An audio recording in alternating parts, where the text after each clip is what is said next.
Look at how the fire is coming out of the small holes on top and kind of making a pattern over there. This is fantastic. I like it. Hi guys, I'm Josh and welcome to my channel Video Epo, and in this video we are going to make this. What is this?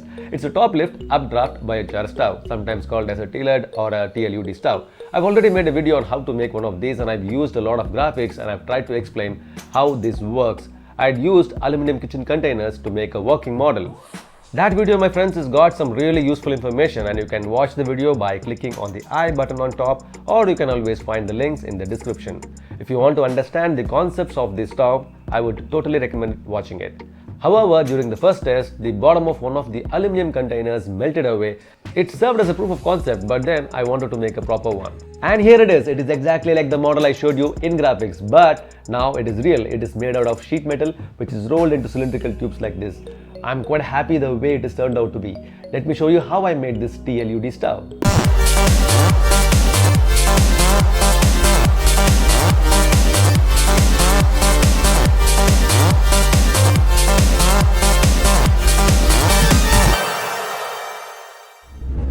I had this sheet metal left from my previous make of rocket stove.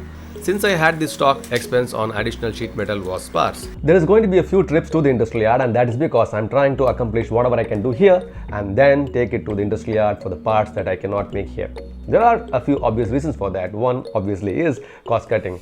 The second important thing is the guys in the industrial yard are not really interested in taking up small projects like this. It's a waste of time for them. And sometimes they are a bit scared if they will get paid if the output is not right or something that is not expected is going to turn up. I've kind of convinced them sometimes that I will still pay them if the output is not right, but that trick doesn't work always.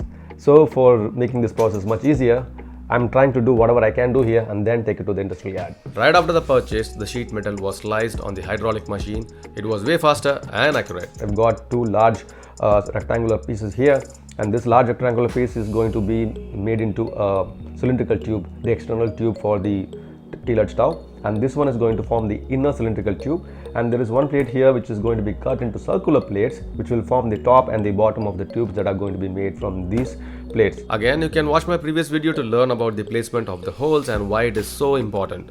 After making the holes on the sheet metal, it could now be rolled into cylindrical tubes. Back to the industrial yard. It was good that they do a tack welding at the joints and roll it. That step reduced a bunch of burden of alignment and seamlessly joining the edges. I made a few trips to the industrial yard and I've got all of the components ready, waiting to be assembled and welded, and just like that we might have a TLED stove. The sheet metal is rolled into cylindrical tubes. One is smaller and this one is 7 inches in diameter. The other one is bigger and it has got 8 inches of diameter. The large one has got holes here in the bottom and the smaller one has got holes on the top. The small one is also meant to have holes in the bottom, but I'm not doing that and there's a reason to it. We are using water to quench all that fire, so I don't want this to get waterlogged and get rusted in the long run. So talking about the base plate, we've got two base plates for the corresponding sizes. We will make holes only in the base plate of the smaller container. You can see that there's a little bit of a difference in height here, and for the purpose of this explanation, I'm going to compensate that height with something, and then we'll place the base plate for the time being and then place the smaller tube inside the larger tube. Why doesn't sit properly?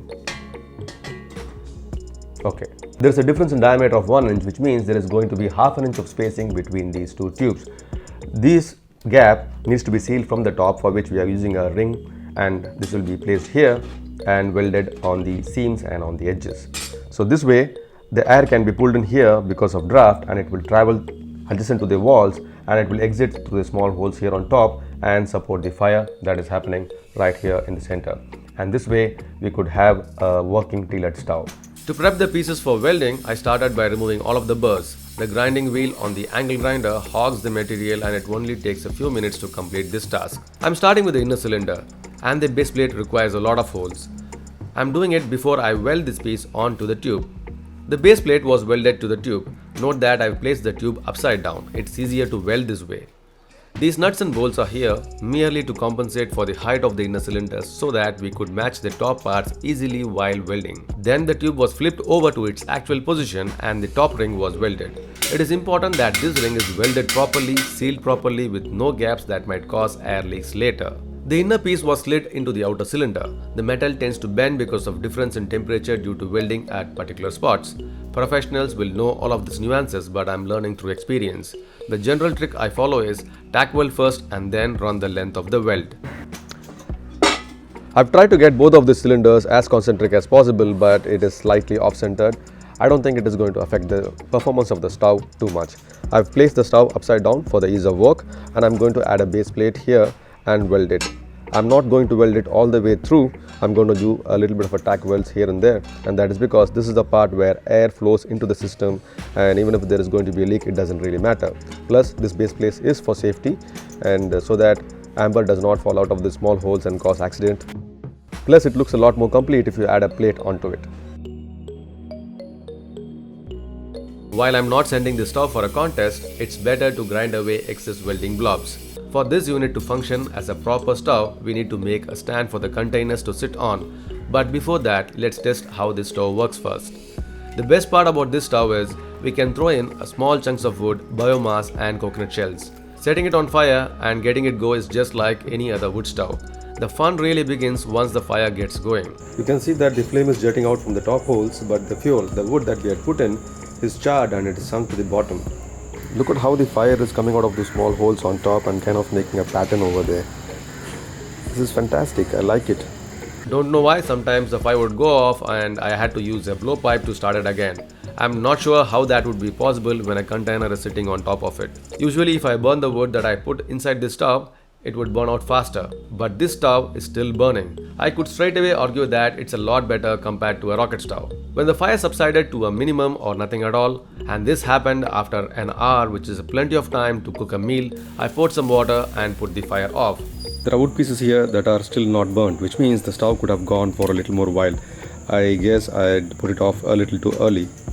But then, this is all the biochar that was made in this small session. It's a little hard to touch, but yes, we have really good quality biochar. I wanted to do another test with the cooking container on top, so I used a makeshift stand for the container to sit on and tried to boil some water. It was windy outside as we had just received a cyclone warning and the wood was a bit damp as well. The fire would be put off now and then, it smoked a lot, the fire was not very consistent, which means this stove needs a few more modifications to become efficient. Guys, I'm not saying that this stove is inefficient. All I'm trying to say is whatever we've made, we've got to observe it. And we can always make it better by inferring from those results.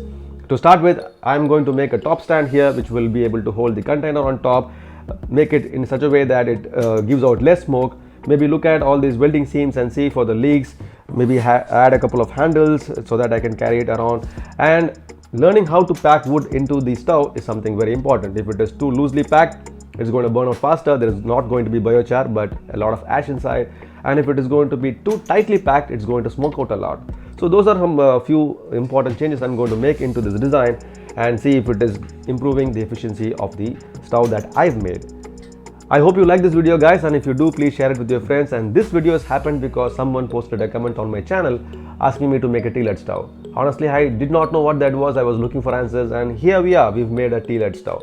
So if you think that there is something I could try, please leave it in the comment section below. If it is something I could try, I will. Stay safe, stay healthy. I will see you soon with another interesting video. I'm Josh, signing off.